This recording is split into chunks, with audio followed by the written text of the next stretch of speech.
Nú að hefjast eftir 2 ára bíð, 2 ömurlegra ára bíð í Holdinu, Annáll að Rímum í Þorlákshöfn og ég segi bara áður við byrjum, skemmtið ykkur vel og skól frá Flúðum og brúðguminn í Skoðdal og sting på, já!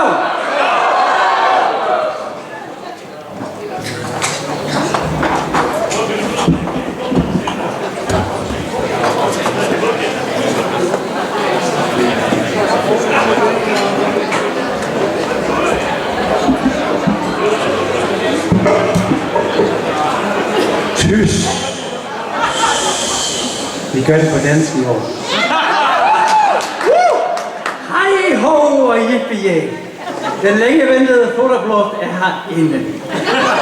2-metersreglen er død, maskerne er smidt og fadet med testikler i gelé. Survaler og andre lækkerier, de er fundet frem. Taleren og sangbøgerne kan nu trykstøves af. Klarer vi läser här. Hallo, yippie-yay. Das lang ersehnte Förderbrot ist da. Alle Einschränkungen und sämtliche Regulierungen wurden beseitigt und die Schlachteressensdröge, die Liederbücher und auch der Chronikleser können gefahrlos abgestaubt werden. Der volkstümliche und gute Brauch, Missetaten, Missgeschicke,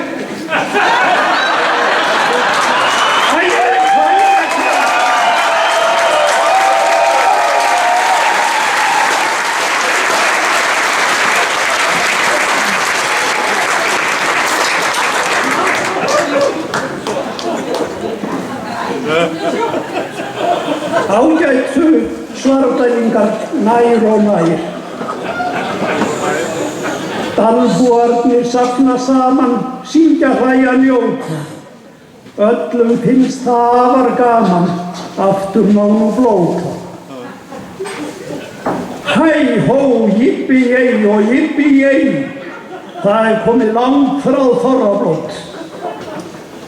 Höft og hömlur hafa verið afmáð og óhætt að dusta rykið af þorratrófunum, söngheftunum og annálslesaranum. Sá þjóðlegi og góði síður að greina frá misgjörðum og óhöppum hvers kyns axarsköftum í annál enn í fullu gildi.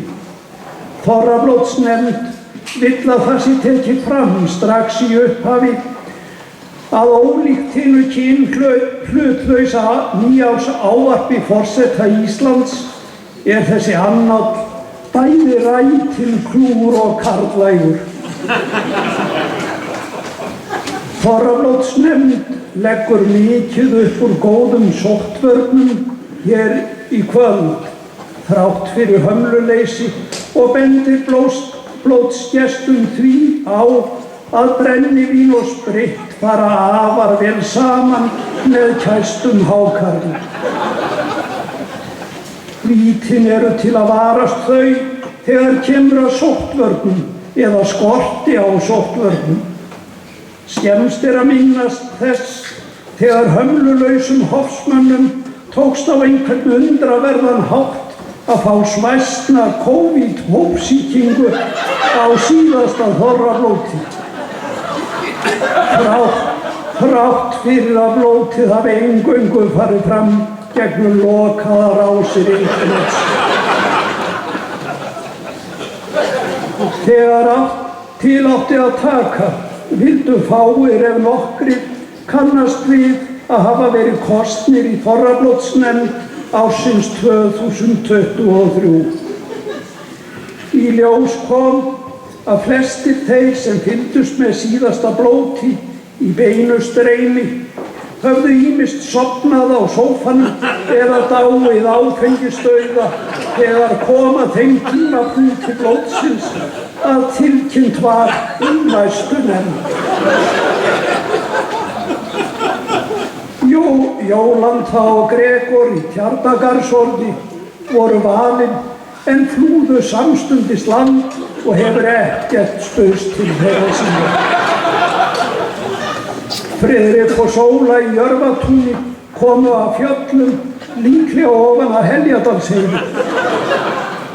Þegar nefnt var við þau í sumar að þau hefðu verið skipuð í nefnd, enda höfðu þau verið upptekin við að fara yfir heimanám og horfa á Gísla Martein á tímaflakkinu kvöldi sem þorrablótið var sendið. Magnús hennar Steinborgar hefur á mestu farið hulduhöfði síðan hann var kosinn í þorrablótsnefnd sem verður að teljast ákveðið afrek fyrir mann eins og hann. Gunnar og Auður í Göngustaðakoti voru líka valin í nefndina en gáfu það samstundis frá sér enda yrðu slíkir smámunir að víkja fyrir barnauppeldi, pólitísku framapoti og formennsku í veiðifélagi Svarfdæla. En í ár lagði félagið mesta áherslu á atkvæðaveiðar. Stjórn veiðifélagsins ákvað síðasta sumar að gera tilraunir með veiða sleppa aðferðina. Erfitt reyndist að útfæra hana svo veiðimönnum og fiskum líkaði en okkur tilbrigði voru prófuð. Á svæði 5 var veitt og sleppt, það er að segja, sumir veittu og aðrir slepptu því. Á svæði 1 slepptu menn því að veiða en á svæði 2 til 4 slepptu menn sér við veiðar. Gunnar tók þá ákvörðun að bjóða sig fram í baráttusæti K-lista fyrir sveitarstjórnarkosningar en K-ið stendur fyrir kjaftstopp. Gunnar komst ekkert að á fjölmennum íbúafundi í Bergi þar sem aðrir frambjóðendur úthöfuðu sig allt milli himins og jarðar. Þögn hans fór vel í kjósendur, raunar svo vel að hann komst í sveitarstjórn. Eitt helsta baráttumál Gunnars var bættar samgöngur. Hann var ekki lengi að bæta eigin samgöngur því strax degi eftir kosningasigur K-listans sást hann til hans á glæsikerru sem aðeins aðalmenn í sveitarstjórn geta látið sig dreyma að eignast. Hafa Gunnar og Auður ekið glaðbeitt allar götur síðan. Bættar samgöngur í Göngustaðahreppi breyttu því þó ekki að malarvegirnir í dalbotninum voru á tímabili orðnir svo holóttir og stórgrýttir að mjólkin sem sótt var breyttist í mjólkurhristing. Fólki með falskar tennur og annað lauslegt var ráðið frá því að keyra farinu.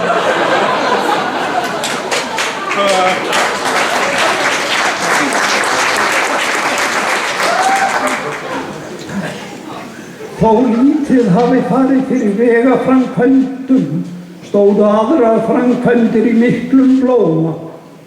Framkvæmdagleði Svarfdælinga fræg og virðist ekkert lát vera á henni. Sumir hugsa að framkvæma en aðrir framkvæma fyrst og hugsa svo. Skuldastaða, efni og aðstæður skipta engu máli. Það skal byggt og breytt sama hvað. Á Klaufabrekkum hefur bygging nýs hænsnahús staðið yfir alveg eins og sagt hefur verið frá í undanförnum mannmálum. Verkáætlun gerði ráð fyrir því að húsið myndi rísa í hænuskrefum og hefur það mestu staðist. Þeir Gulli á Klaufabrekkum og Gunnar á Búrfelli hafa átt í miklu og góðu samstarfi við verkið.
Á Hofsá og Hánefsstöðum ríkti fyrst framkvæmdagleði en síðar meir ógleði. Upphafleg hugmynd þeirra Trausta, Ásu, Hildigunnar og Alla var að steypa litlar krúttlegar stéttar við íbúðarhúsin samtímis. Með því móti átti að samnýta múrara sem þyrfti þá aðeins að koma í eina heimsókn. Ekki stóð til að steypa sér í skuldir en flestir utanaðkomandi hefðu geta bent þeim á að verkáætlunin var tóm steypa. Verkið hóf að vinda upp á sig strax á fyrstu stigum. Sparnaðurinn af samnýtingu múrara hvarf í einni hendingu þegar höfðu voru jarðvegsskipti á hlaðinu á Hofsá. Þar fékk Trausti að leika lausum hala á stórri gröfu sem endaði auðvitað með ósköpum þegar hann tók sundur heita vatnsinntakið með miklum tilþrifum og greindi frá því í beinni á Facebook. Við aðfarir Trausta fór heita vatnið af öllum Svarfaðardal og munaði minna í þeirri miklu kuldatíð sem ríkti á löngum köflum síðasta vor og sumar. Mun þessi atburður hafa verið upphafið af orkukrísunni miklu sem leikið hefur Evrópubúa grátt í.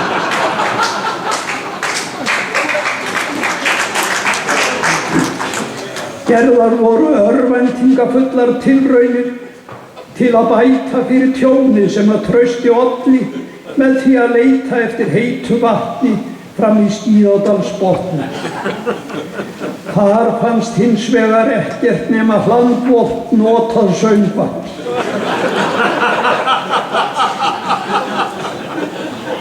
Á Hánefsstöðum fór sömuleiðis allt í handaskolum. Á hlaðinu var farið allt of geyst í undirbúningsvinnu og grafið allt of djúpt. Oftar en einu sinni gerðist það að annaðhvort Alli eða Hildigunnur festust í skurði á leiðinni inn eða út úr húsinu og máttu dúsa þar spjörgun barst enda bæði fremust upp til klofsins.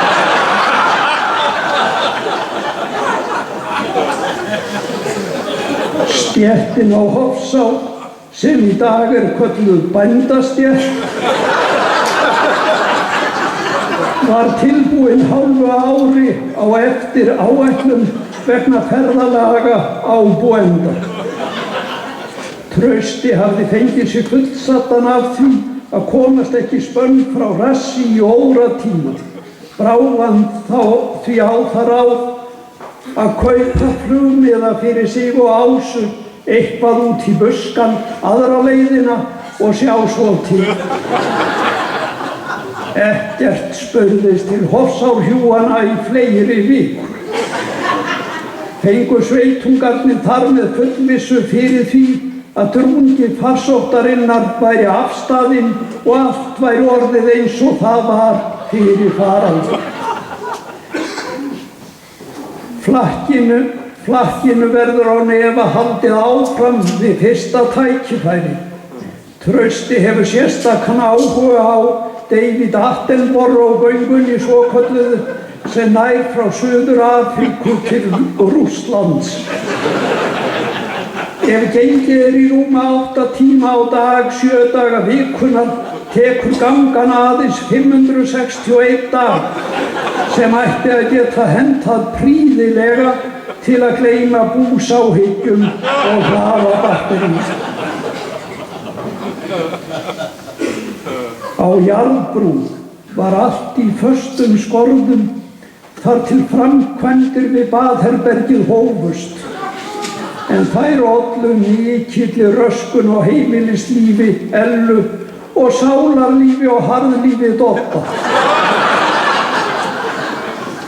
Flestir hefðu kosið að nota salernið í hinum hluta hússins eða hjá næstu nágrönnum en Dotti kaus að nota salernið í fjósinu á Ytra-Hvarfi og kýs það víst enn. Þar lyktin mun betri en á Jarðbrú, pappírinn dúnmjúkur og öll aðstaða til fyrirmyndar. Morgunrútínan á Jarðbrú hefur því verið á þá leið að Ella keyrir niður í skóla í einu spreng en Doddi keyrir yfir í Ytra-Hvarf gjörsamlega í spreng. Nágrannarnir í Brekku eru líka oft í spreng og þá sérstaklega Kalli, enda þykir honum bjór góður. Kalli hafði varla klárað að bóka sér sæti í skemmtiferð Búnaðarfélagsins þegar hann þurfti að pissa og var það fyrirboði það sem koma skyldi. Þegar Kalli kom inn í rútuna í upphafi ferðar þurfti hann að pissa og fyrir fyrsta auglýsta stopp þurfti hann að pissa. Í ferð sinni með svartklúbnum 6x6 til útlanda þurfti hann að pissa og í áshátíðaferð Samherja þurfti hann líka að pissa.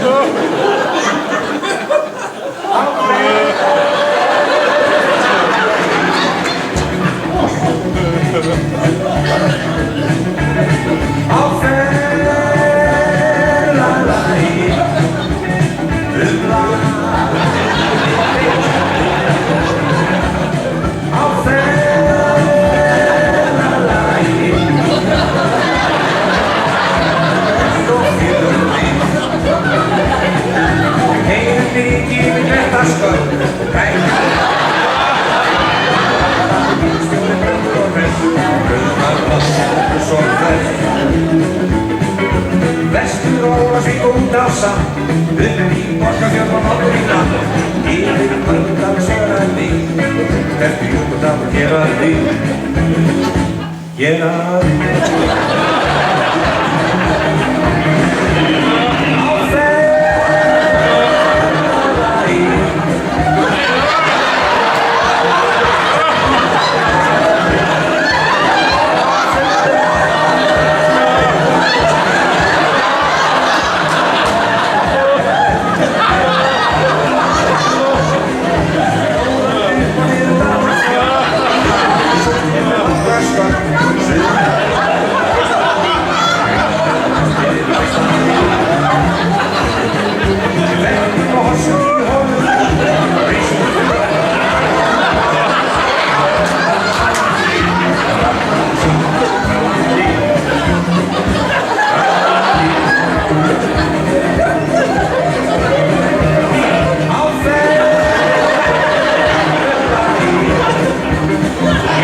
Framkvæmdir Urðarbúsins fólust í því að Einar bjó til kattarúa á bílskúrtir.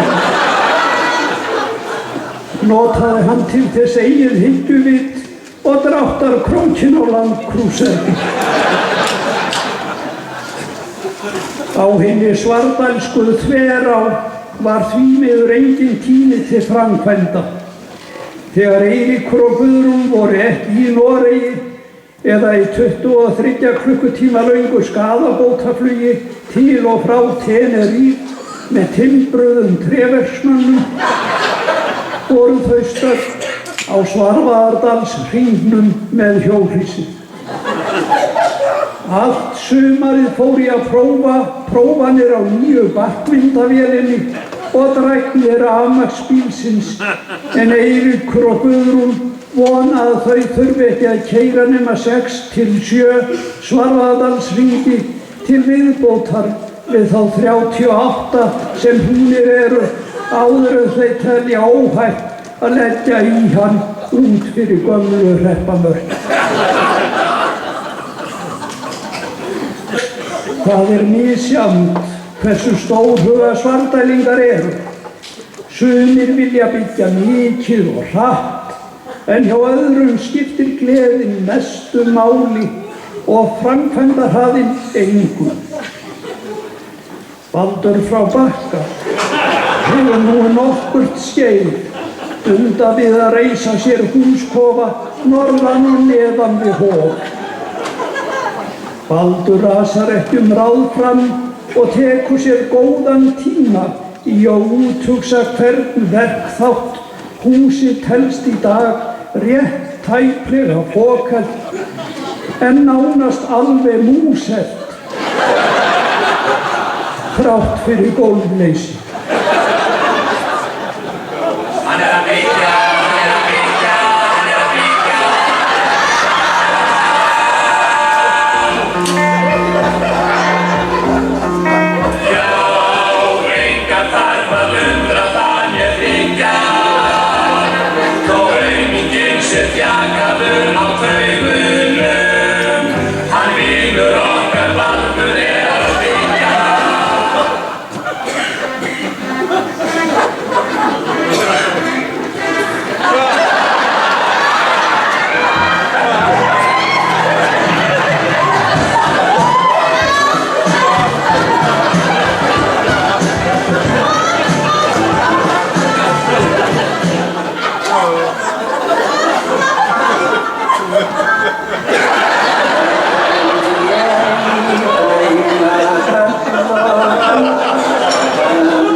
Að vera á milli Sökku og Sökku 2 mundu sumir segja að væri eins og að vera á milli Steins og Sleppu. Hvað sem því liður ruku Sveinn og Þóra til þegar verð á öllum aðföngum var í hæstu hæðum og hófust handa við húsbyggingu sem byggði á sömu teikningum og Bakka Baldur hefur notast við, en þó með minniháttar breytingum. Framkvæmdahraðinn var í nokkuð öðrum takti en hjá Baldri. Sveinn og Þóra byggja hús, Sveinn og Þóra hellúsa, Dalur og Gunnsteinn hjálpandi, hraðan á þessu því ég skil.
komið að hinum árlegu eldhúsdagsumræðum, en nú virðist sem að loks sé eitthvað mikið að gerast í eldhúsmálum á Þverá í Skíðadal.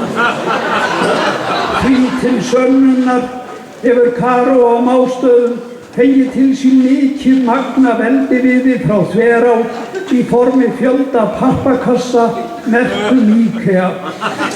En þó langt í land að eldhúsið verði tilbúið þar sem Dagur og Bryndís stefna á að endurhanna og mála alla IKEA innréttinguna leið og henni verður komið fyrir.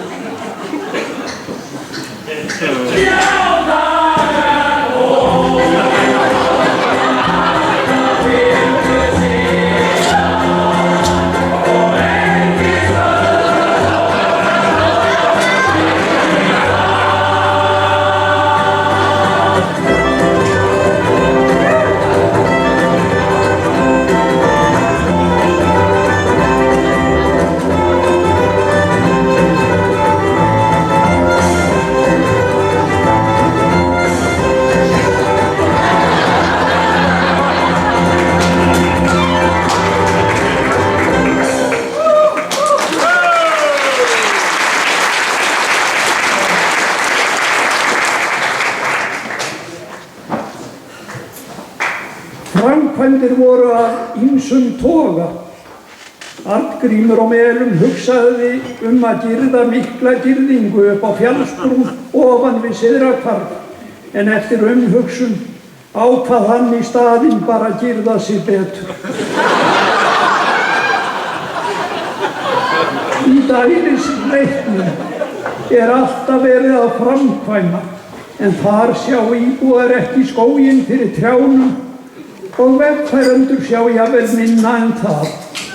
Á Þorsteinsstöðum býr enginn nema hugsanlega iðnaðarmenn sem hafa verið fengnir þangað með reglulegu millibili.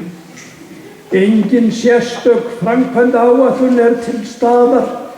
Aðalmálið að fá iðnaðarmennina á svæðið bara til að gera eitthvað. Í Tjarnarlandi vöktu byggingaframkvæmdir sem Ösp stóð fyrir í trjáreitnum ofan þjóðvegar verðskuldaða athygli. Þar sem Kristján mikill listamaður þurfti engar teikningar. Byggingin hefur verið skálduð upp á staðnum eftir því sem byggingarefni hefur borist. Einhver misskilningur uppi hvort byggingin sé hálfkláruð eða bara hálf. Í öllu falli ljóst að næst þegar Ösp gistir í húsinu þarf hún að sofa upprétt.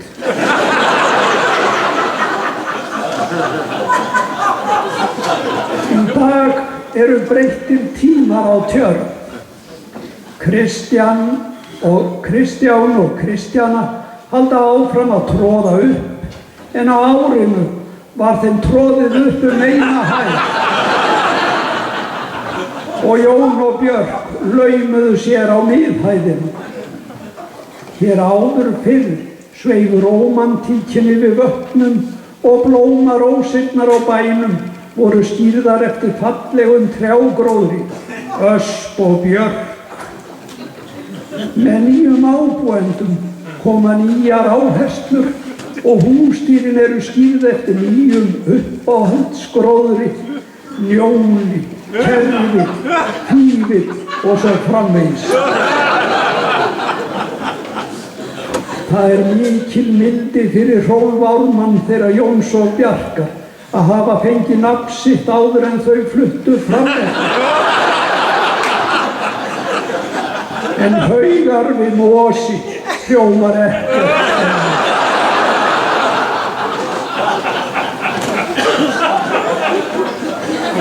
Hinn illa lyktandi hausaþurrkun á Dalvík hefur farið fyrir brjóstið á mörgum. Jökull á Klænshóli hefur kvartað sáran við Samherja og sveitafélagið, og í viðtali við hann á Vísi var því slegið upp að ekki væri hægt að vera úti í garði án þess að kúast yfir fiskifílum. Jökli fannst ástandi versna frekar en hitt og sama sinnis var Anna Dóra móðir hans.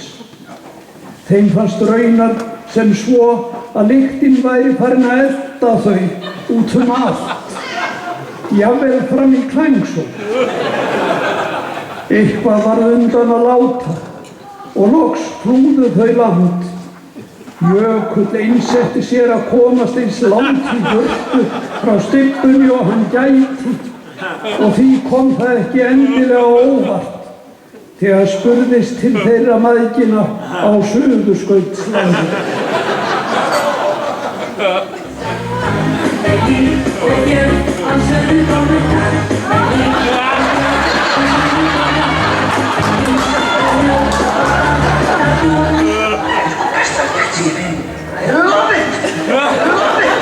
Ó já, þó að kvöldin geti klippið okkar fæ. Ó já, þá skemmtum okkur saman. Já, það alltaf gaman. Taka upp á ýmsu sem þau skemmt. Ó já, það renna sér á maganum svona.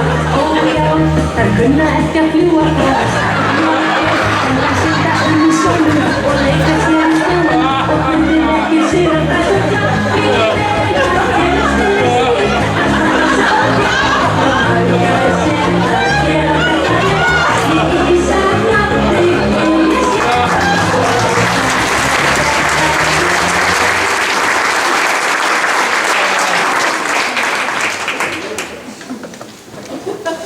Heyskapur í Svarfaðardal var nokkuð blautur þetta árið, en það reyndar ekkert að því að vera pínu blautur. Skál!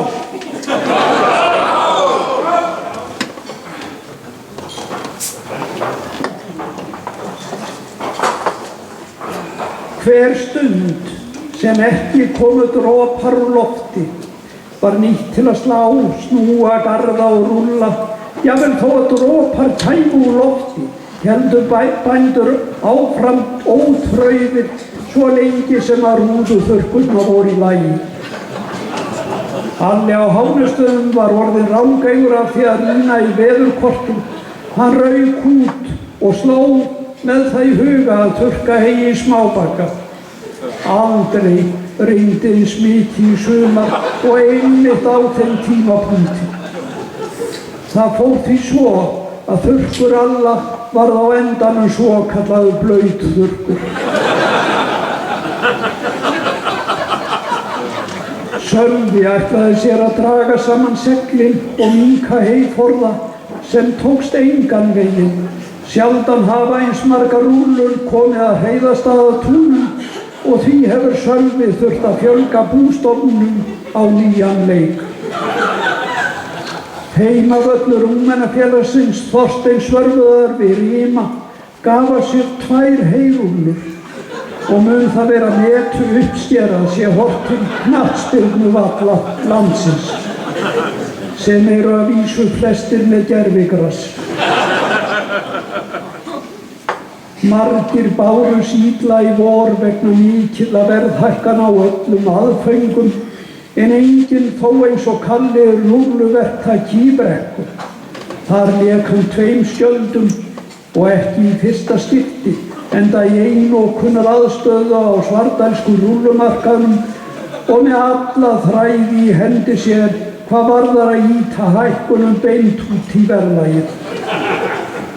Eftir hina miklu sprettur sumarsins og gríðarlega rúllufjölda hætti Kalli öllu kvarti og kveini, en gegndarlaus einkaneysla, glænýr pallbíll, 2 utalandsferðir Brekkuhjólanna hljóta að tala sínu máli.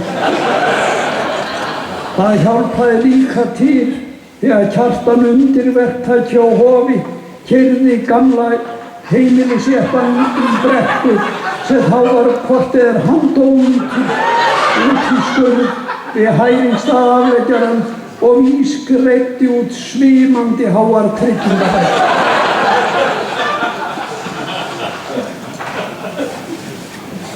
Gefðu gjöf sem gleður, gefðu grísi.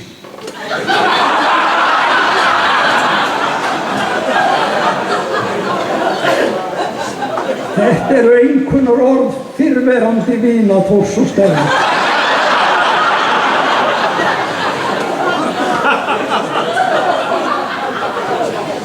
Grísonum var keyrt heim á hlað í gjafaumbúðum þegar innflutningspartíið mikla á Uppsölum stóð sem hæst og fengu þeir húsaskjól í útihúsunum.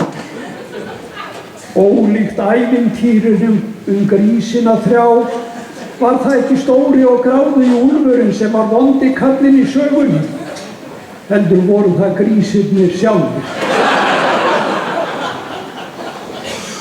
Þór vildi hygla þeim og keypti því handa þeim stórsekk af dýrindisfóðri sem duga átti allt sumarið, en eftir að þeir brutu sér leið af fóðrinu og átu það upp til agna strax á fyrsta degi, tóku þeir til við að brjóta niður útihúsin í áföngu. Ævintýrið grísina 3 hljót skjótan endi í haust. Þór og Stella eiga í dag nýja bestu vini, en það eru 15 Pólverjar sem eiga í sögu næstu ári.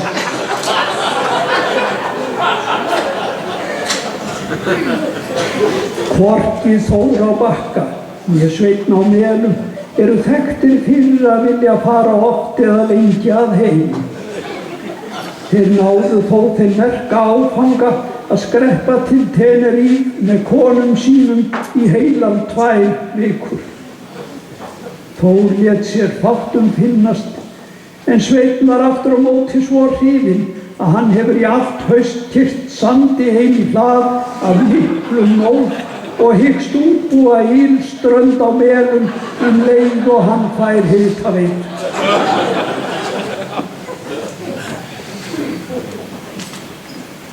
Það þykir vart fréttnæmt lengur þó Svarfdælingar skreppi til Ten.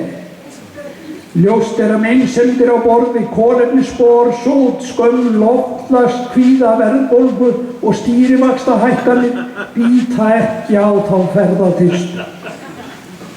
Ein helsta fyrirmynd og forsvari bænda hér í sveit, Kalli á Hóli, hefur farið mikinn í gagnrýni sinni á hagstjórnaraðgerðir yfirvalda og oft á tíðum verið heitt í hamsi.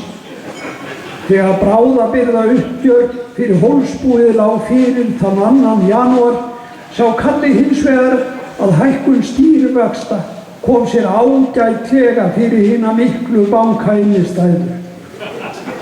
Kalli dreif sig því með fjölskylduna til Teni og hóf þegar í stað að taka tásumyndir. Fjölskyldan í Koti fór í þessa sömu ferð og því má búast við umtalsverðri stýrivaxtahækkun fljótlega að minnsta kosti í framdalnum. Menn og málleysingjar á Skeiði voru á ferð og flugi líkt og venjulega. Sem dæmi ferðaðist Smerinn á Skeiði reglulega niður í Syðra-Garðshorn með kynbætur í hug, líkt og venjulega.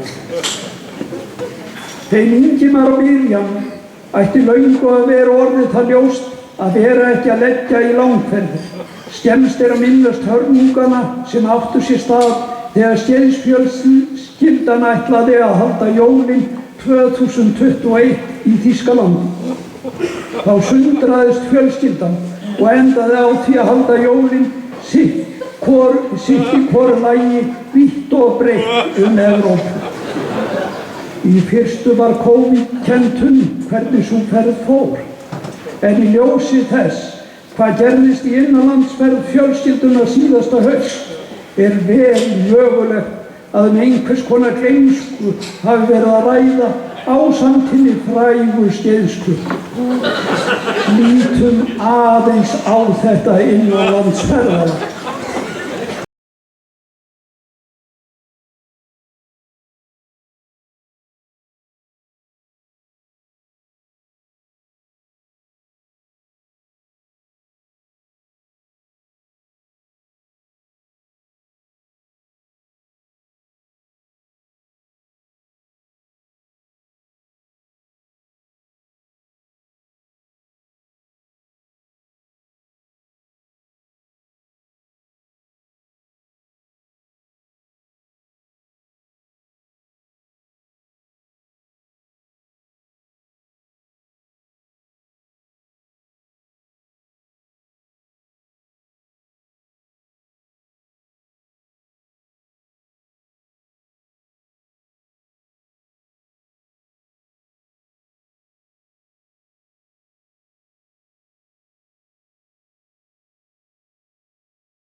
Á Hóli, á Uppsaströnd, býr fólk sem þjáist af mikilli og ættgengri athygli sýki.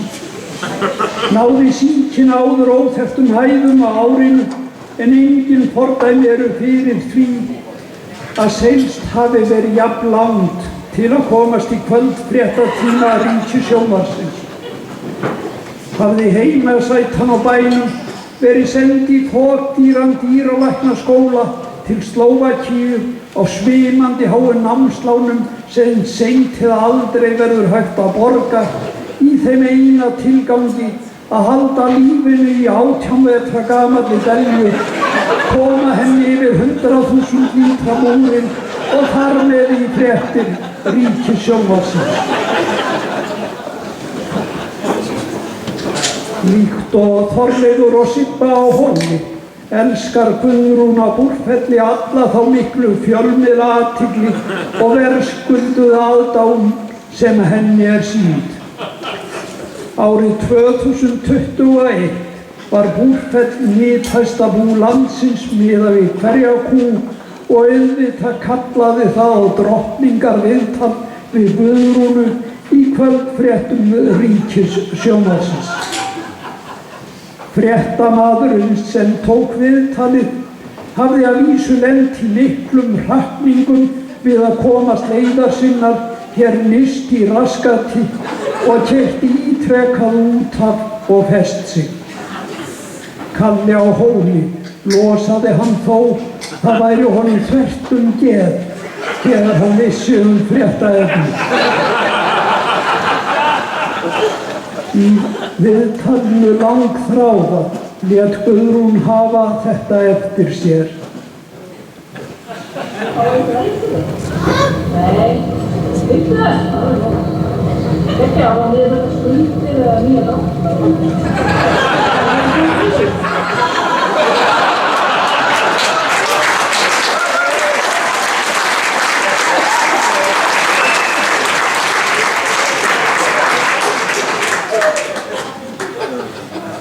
Ekki er vitað skuldastöðu Búrfellsbúsins en hins vegar er vitað að skömmu eftir viðtalið birtist ný dráttarvél á hlaðinu.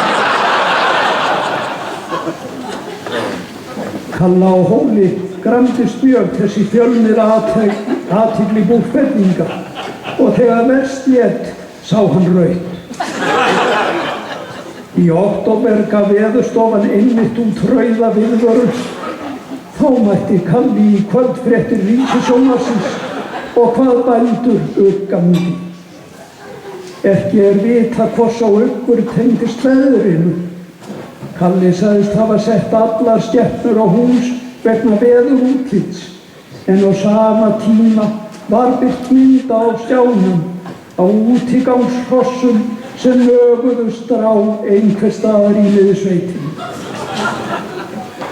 Hestar og Kalli er í hugum margra eitt og hið sama en skemmst er að minnast hins frækna Hólsstjóna.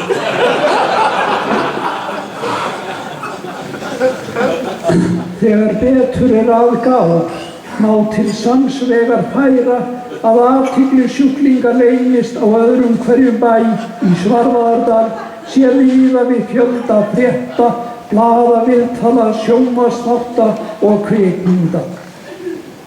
Hjörleifur í Laugasteini er frægur að endanum fyrir hitt og þetta.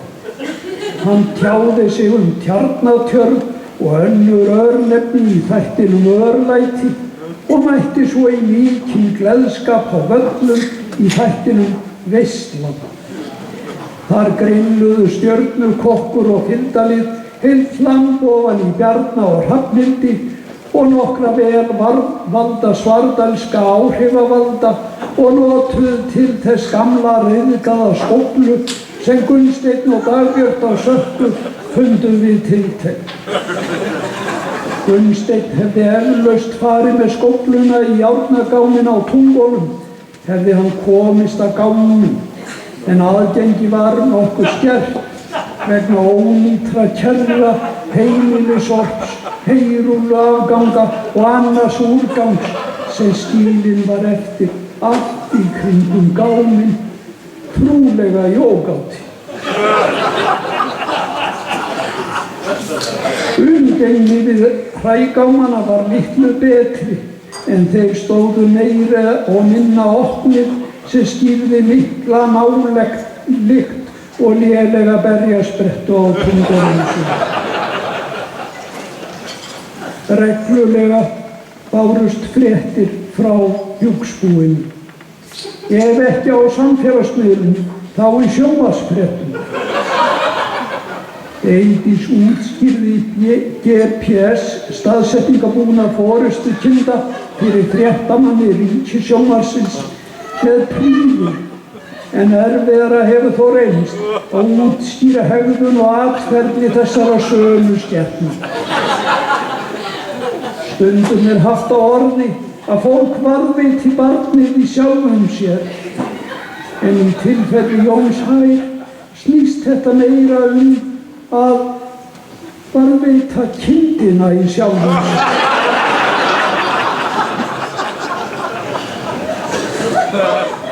Jón beintengdur GPS-tækjunum sem fest eru á forystukindurnar og slá hjörtu Jóns og kindana nokkurn veginn í takt. Jón hefur sér útbúið hjálm sem hann hefur á höfðinu nótt sem nýtan dag. Hjálmurinn magnar upp GPS-tenginguna og auk þess kemst Jón í beint samband við kindurnar gegnum endurvarpsenda og talstöðvarkerfi Landhelgisgæslunnar. Hefur þessi tenging Jóns komið sér afar vel við eftirleitir sem standa yfir í hólf ára hjúki og eins hefur Jón geta brugðið skjótt við þegar kindurnar lenda í klandri og þurfa á hjálp að halda.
Fyrstu göngur fóru fram á tilsettum tíma en þó settu slæmt skyggni og þoka sitt mark á þær. jafnvel heilaþoka. Hildur og Patti töldu sig hafa komið hrút úr Þistilfirði til réttar í ytra Garðshorni, þar sem merkingar gáfu það til kynna. Þegar betur var að gáð, kom þó í ljós að þarna var á ferðinni kynbótarúturinn úr Laugasteini sem keyptur hafði verið haustið áður. Tungurétt var hömlulaust þetta haustið eins og flest annað. Vegna þoku komust nánast engar kindur til réttar en flestir gánamenn skiluðu sér í kaffiskúr kvenfélagsins.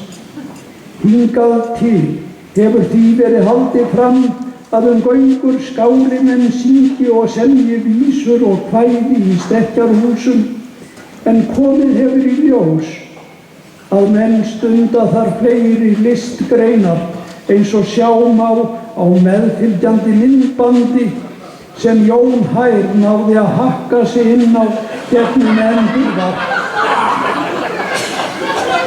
Í Sveinsstaðar afrétt suppulegt líf, skipa þeimum og skilja steini, að drekka sig dæmalaust fulla.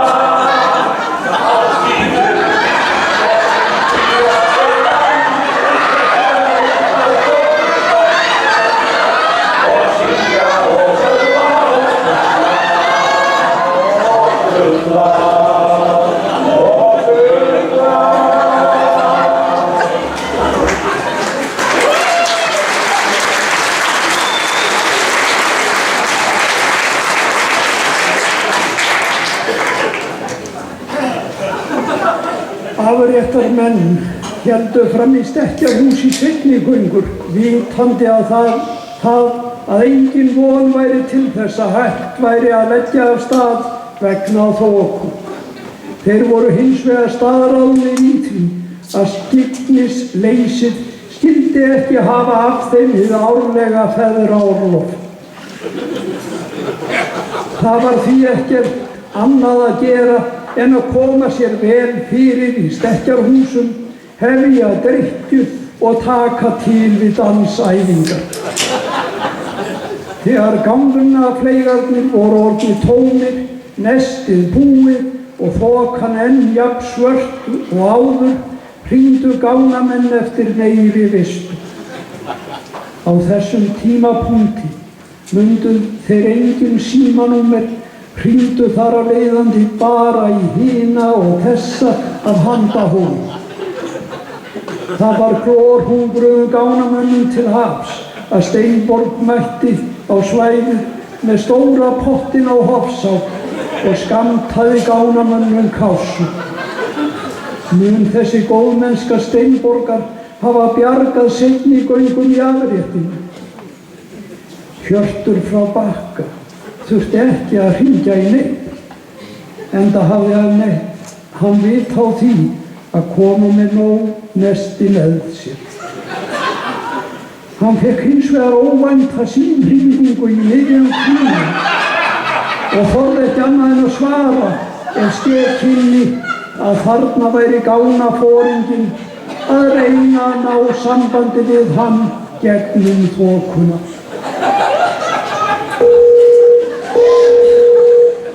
Já, þetta minn. Hver þetta? Ég það mjög aðeins. Viltu þú eftir að tala? Rýndi, hver heiti Hjörtur? Ég það mjög aðeins. Innan taka. Ég það mjög aðeins. Hver heiti Hjörtur? Ég það upplegur á þér. En ekki það að tala við þér. Rýndi, hver heiti Hjörtur?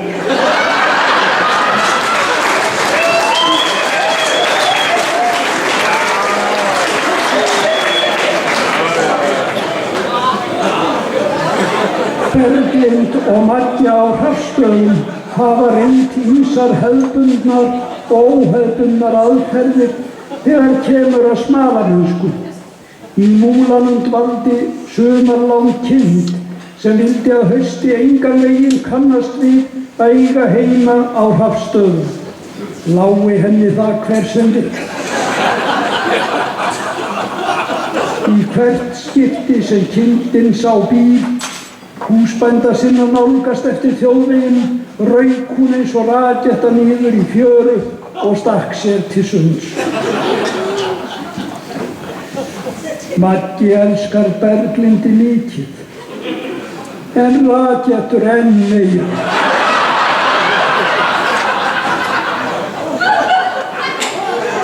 Kveikir hann í þeim óhikað hvar og hvenar sem eins og Jón Steinar á Hofi og póstkassin á Uppsölum fengu að kynnast.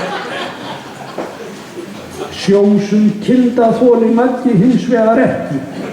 Eftir síendurteknar sundæfingar kindarinnar var loks ákveðið að skjóta hana á færi. Ekki þó með rakettu. Jólamaturinn á Hrafnsstöðum var sjórekið ærkjöt með farafyllingu og marglittum sósu.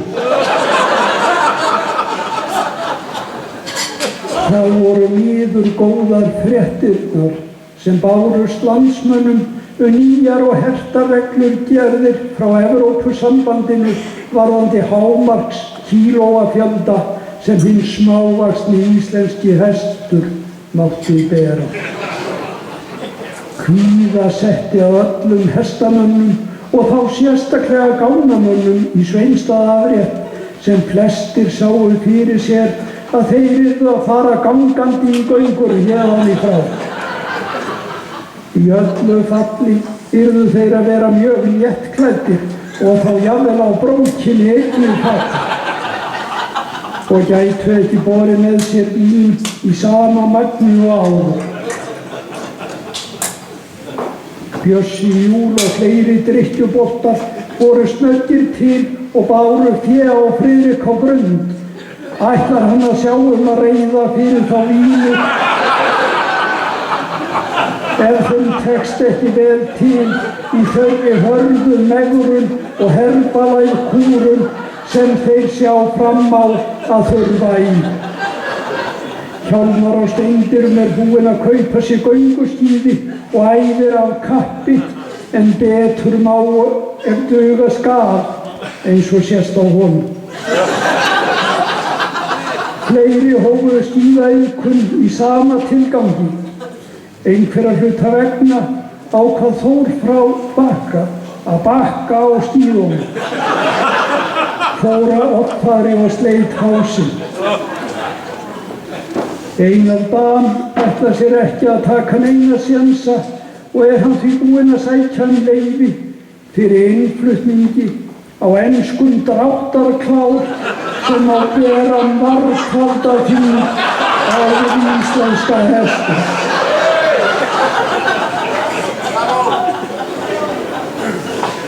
Dagbjört og Gunnsteinn létu Rabba Sæðara telja sér trú að þau þyrftu á kartöflu upptökuvél að halda.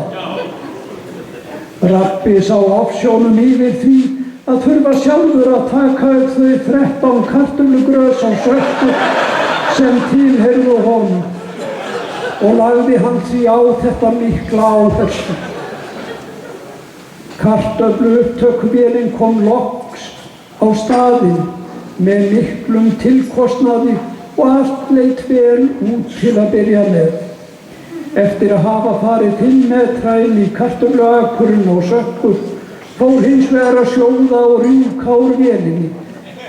Hvergi kom fram í leiðbeiningunum sem fylgdu vélinni að hægt væri að taka upp, sjóða og steikja kartöflur á sama tíma og vakti þetta til furðu. Nánari skoðun leiddi í ljós úrbræta vél og grillaðar kartöflur og það án þess að Sveinn tækjamaður og sökkur kæmi nokkur staðar nær.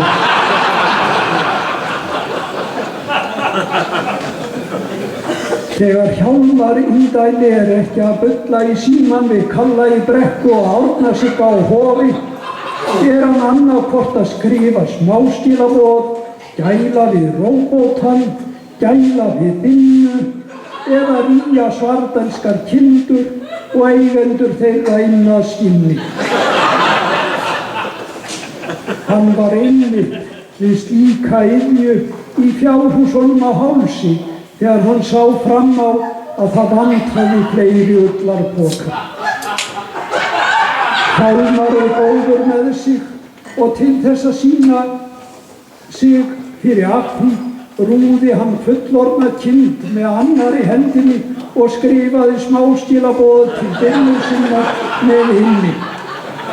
Hann áttaði sig samt ekki á því að hann var með autokorrekt stillingu á símanum. Eitthvað fannst Binnu þetta einkennileg skilaboð sem bárust henni en hún brást að sjálfsögðu við bón bónda síns.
Ragnar Skjálfti dúkkaði upp í jólabókaflóðinu.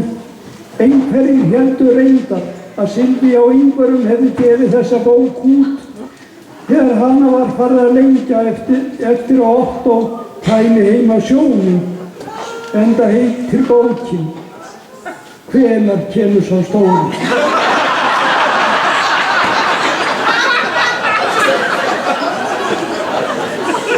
Hjá hinum lífrænum nágrönnum í Syðra-Holti mun meira umleikis. Eiríkur og Inger sjá fyrir sér mikla skógrækt á landareigninu. Ofan við veg var skógræktin samþykkt af sveitafélaginu en neðan við veg var henni hafnað á þeirri forsendu að þar væri sér íslensk og ómenntaleg snarrót sem alls ekki mætti hrófla við. Hefðu Svardalingar gert sér grein fyrir háu verndargildi snarrótar væri dalurinn eflaust ekki eins útlítandi og hann í dag. Kjartan á Hofi, Hvolpasveitarmeðlimur, keypti húsið af Sigga Ásvíti og fyrir þá sem ekki vita, samanstendur Hvolpasveitin að harðsvíruðum gleðipinnum, ungum og upprennandi fylliröftum sem að halda upp í stærstu hluta skemmtanalífs í byggðarlaginu. Kjartan séður eins og hann á tíðum til. Hann greiddi ríflega fyrir húsið í Ásveginum, enda vissi hann að það leyndust ýmsir dýrmætir hlutir sem væru vel þess virði að borga gott verð fyrir. Meðal þess sem fannst var gamalt sjónvarpstæki og heimagjört kennslumyndavík í rúmfræði. Oh yeah!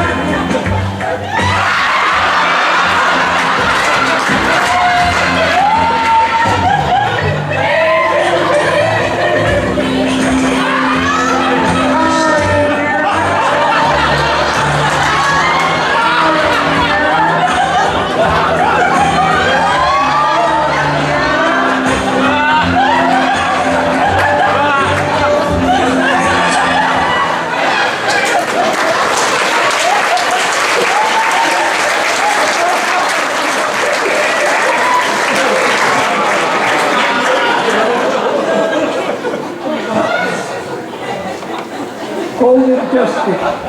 Án efa væri hægt að halda þessum lestri lengi áfram, enda er Svarfaðardalur blómleg og lífandi sveit þar sem hlutirnir gera. Þorrablótsnefnd vill koma sérstöku þakklæti á framfæri til þeirra sem fylgst hafa vel með öllum helstu atburðum ársins. Hjálmar Indæli á skilið sérstakt hrós, en hann hefur verið í miklu og góðu sambandi við Þorrablótsnefnd og haldið henni upplýstri gang helstu mála í sveitinni nú í aðdraganda Þorrablótsins. Ef einhver fer í fílu yfir efnistökum annálsins í ár, er rétt að sá hinn sami ræði það beint við dælisbónda. Að svo búnu þakka ég áheyrnina og óska ykkur öllum góðra skemmtunar í kvöld. Góða nótt.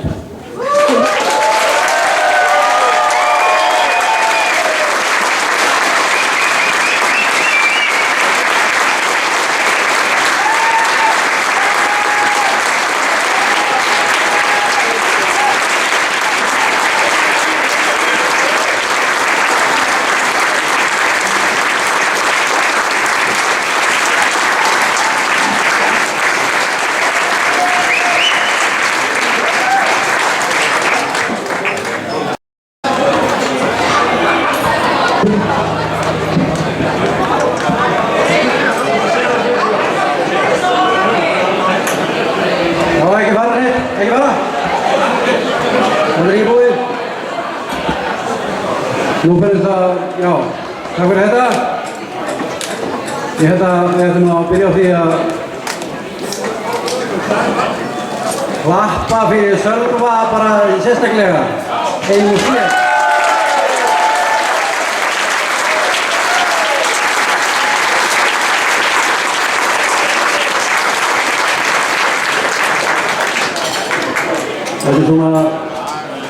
Þetta er svona maður sem er orðið svona logo í sjálfu sér.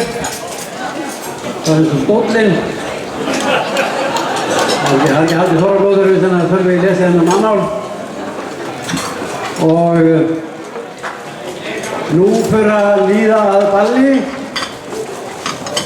Ég held að við kannski að taka eins og eitt lag áður en við hættum.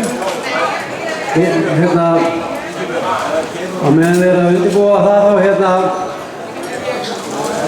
ég var að hugsa þetta við erum orðið breyttur. Þetta er orðið breytt samfélag sem við búum í.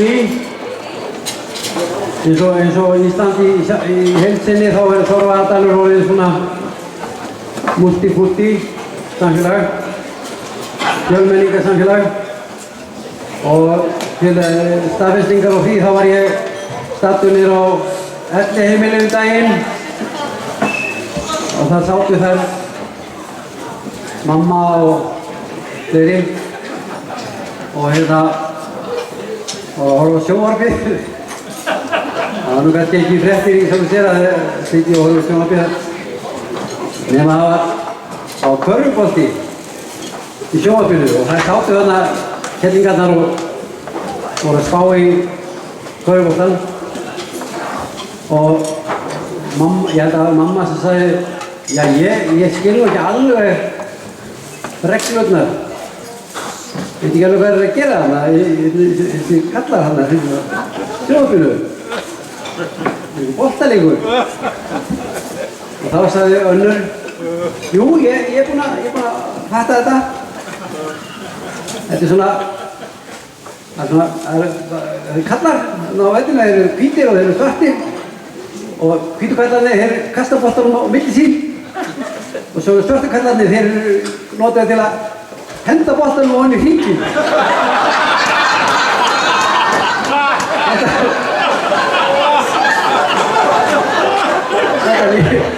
Þetta lýsir Ísland. Þetta er bara Ísland í dag.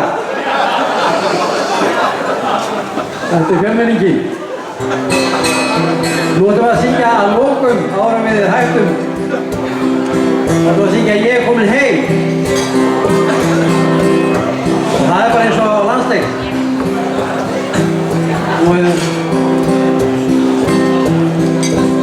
Já.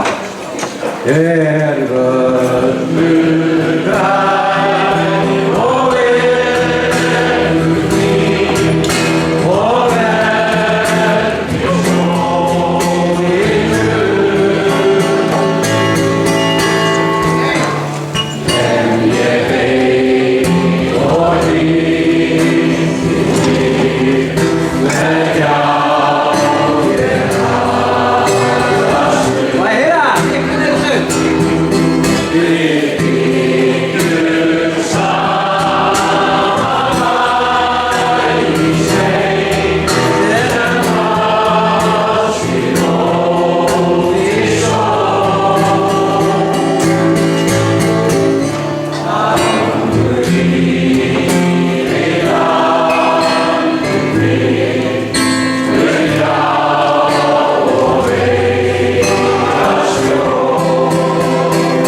Já, nú klukkan að vera 11.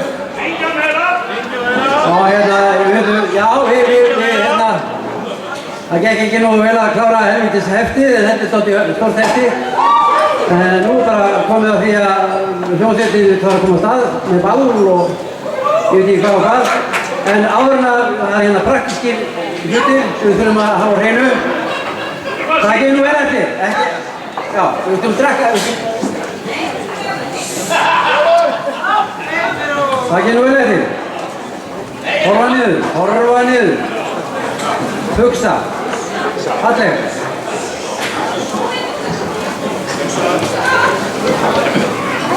Gaman! Skál! Jöfull er gaman.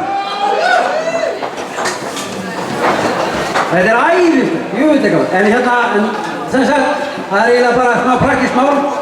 Það er það að þegar að borðhaldi er gerð með lokið, þá farið þið að bera út troginn og þá gerist það að þetta svið það breytist í almenningsrými.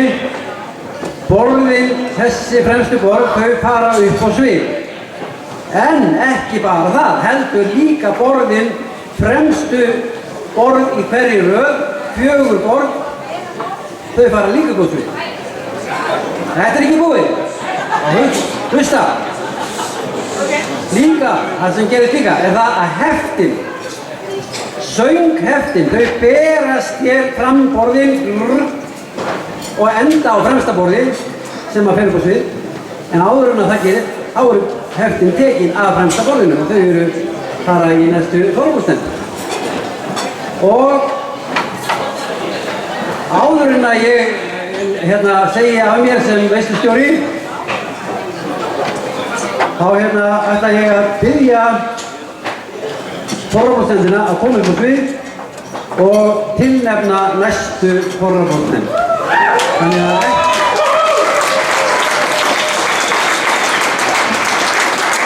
Þannig að ekki byrja að skakka í borðum fyrir en að forráðsnefndin, ég er nú svo fullur að ég hætti ekki að tala.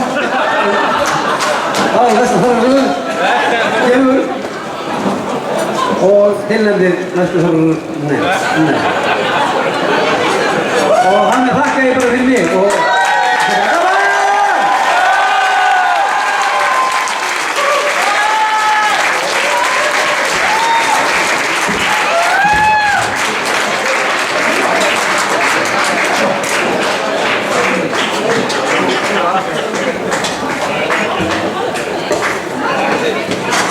það er komið að því. Tilkynna þá sem að sjá næstu Þorra blót. Þetta er náttúrulega eins og alltaf að það er búið að vera svo gaman að maður bara, já, við getum alveg hugsað okkur að vera áfram, en við ætlum að láta þetta í hendurnar á nýju fólki. Og þetta skiptið alltaf ekki að fá þessa einstaklinga hérna upp, við ætlum að bara setja nöfnin upp og þið náum síðan við erum bara að spara tíma. Þannig að nöfnin koma hérna upp á tjaldið, þið náum síðan í skipunarbréfin á barinn á eftir. Það má bara fara að setja upp fyrstu einstaklingana.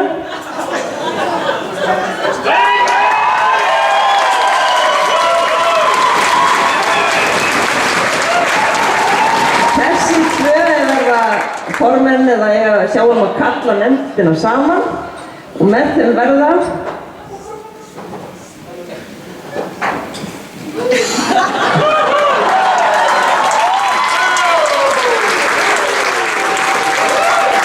Bryndís bað sérstaklega þetta upp á kennarastofum daginn.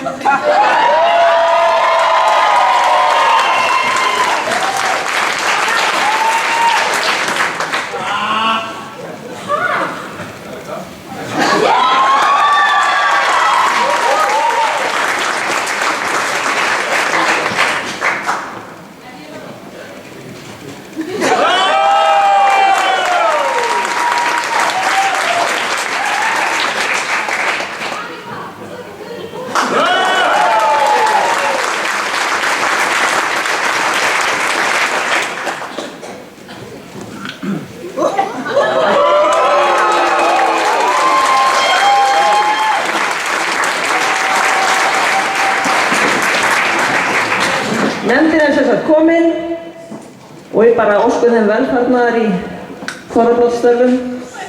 Ég veit þið verið frábær. Ef ekki bara klappa fyrir nýju nefndinni.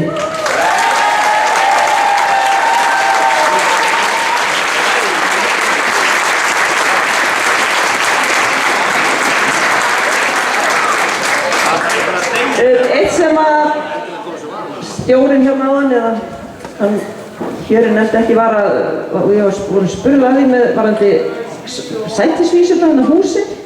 Ykkur bara velkomin að taka þetta með heim. Það var einhver sem hélt að þetta væri bara eitthvað sem ætti að nota aftur, en bara gjöru svo vel fyrir mig eiga húsin. Og eins teikningar þar í Hvannabænum skiljið, það ekki eftir það.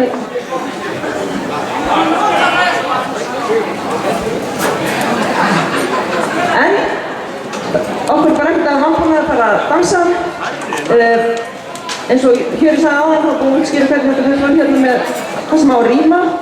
Einhverjar spurningar úr sal? Nei. Þannig við ætlum bara að drífa okkur í þetta varðandi hérna niðri. Ég ætla bara að benda fólki á að það er svona myndarstaður, svona selfie-hot hérna niður á gangi.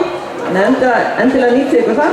Annars bara, ef þið hafa einhverju spurningar, þá bara komið til nefndar, svona að vera alltaf einhver nefndarmaður og barnum. Bara góða skemmtun í kvöld og hérna er bókinni slitið.